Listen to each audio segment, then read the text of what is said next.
உங்கள் அண்ணன் ஆட்சியில் சட்டங்கள்லாம் கடுமையாகுது போல இருக்கு. இதே தான் இப்போ இந்த 10 வயசு பொண்ணை ஒருத்தன் ரேப் பண்ணானே, அவனுக்கு கிடைக்குமா? கண்டிப்பாக கிடைச்சே ஆகும். ஏன்னா அந்த பொண்ணை அவ்வளோ சித்திரவதை பண்ணியிருக்கான்.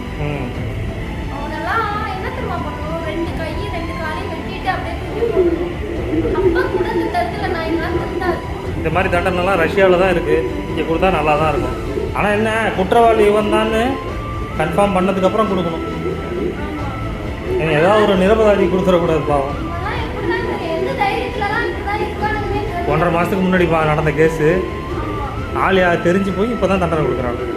உங்கள் அண்ணன் வந்து கொடுக்கணுன்னு இருக்கு போல இருக்கு.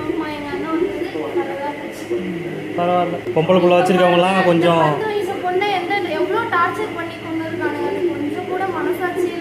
பார்த்தேன் கேட்கவே கஷ்டமாக இருக்குது. இனிமேல் பொம்பளை குழந்தை வச்சுருக்கவங்களாம் கொஞ்சம் ஃப்ரீயாக ஃபீல் பண்ணுவாங்கன்னு நினைக்கிறேன்.